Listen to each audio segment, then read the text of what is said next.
Paso, Texas 16th Congressional District, the Honorable Beto O'Rourke. I yield to him such time as he may consume.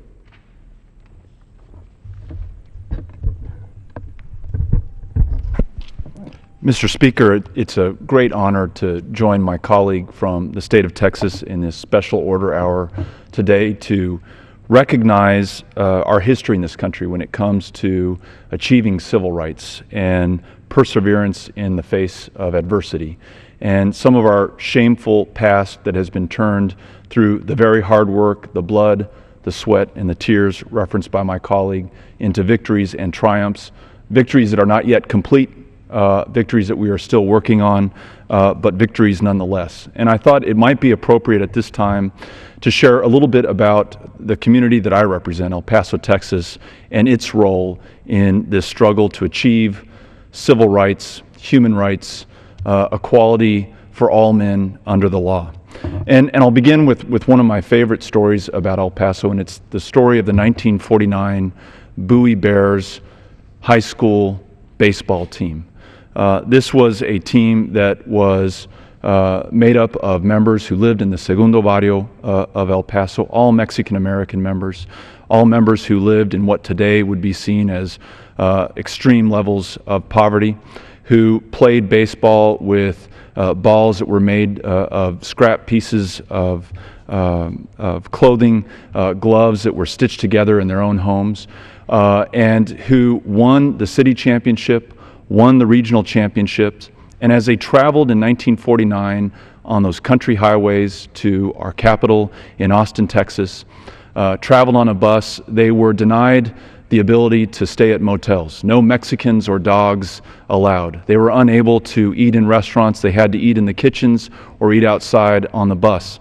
And the night before the championship game in Austin, Texas, against an Austin, Texas high school team, they slept under the bleachers in the field that they were going to play on instead of being able to stay in a hotel or motel in that city, and went on to win the first high school state baseball championship in Texas.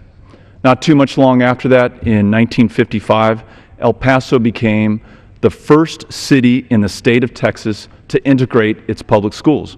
And as my colleague from Texas has pointed out, up until that point, there were separate schools for black children, there were separate schools for white children, and not too long before that, separate schools for Mexican-American children. So in 1955, that school board in El Paso, Texas, made a very important decision to integrate schools there, the first in Texas, one of the first in the former Confederacy.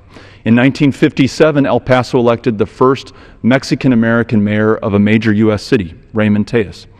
And then, Mr. Speaker, on June 7th in 1962, the El Paso City Council, under the leadership of Alderman Burt Williams, passed the first city ordinance of any major city in the former Confederacy outlawing segregation in hotels, motels, restaurants, and theaters, these places of public accommodation that my colleague has so eloquently described, that were segregated and in many cases barred to African Americans, and in some cases in El Paso in earlier years to Mexican Americans.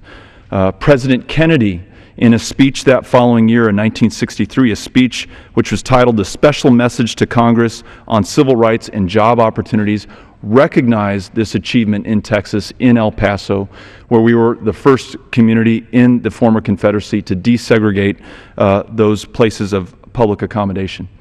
And lastly, Mr. Speaker, I would draw our attention to the 1966 Texas Western Miners, a college basketball team that fielded the first all-black starting five to compete for a national title game.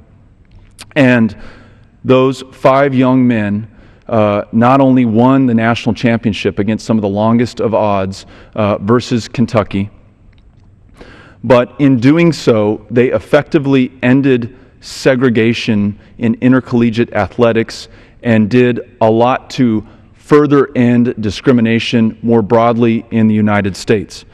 And so I would just join with my colleague and associate myself with his comments about the Voting Rights Act and the need to persevere in the face of adversity, to recognize those triumphs that we've achieved so far, but not to claim victory until we are assured that everyone is treated equally under the law, everyone has access to the ballot box, and that we truly are a country that treats everyone equally under the Constitution.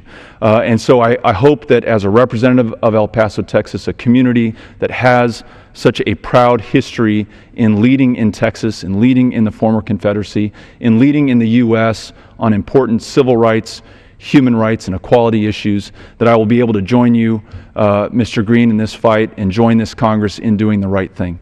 And with that, I yield back. I thank you for your excellent recitation, and you have already become a part of this Congress, of course, but also of the fight. You really hit the ground running, and I want to salute you and let your constituents know that they can be proud of what you have accomplished in a very short time in the Congress of the United States of America. Thank you for spending time with us this evening. Thank you. Thank you. Mr. Speaker, if I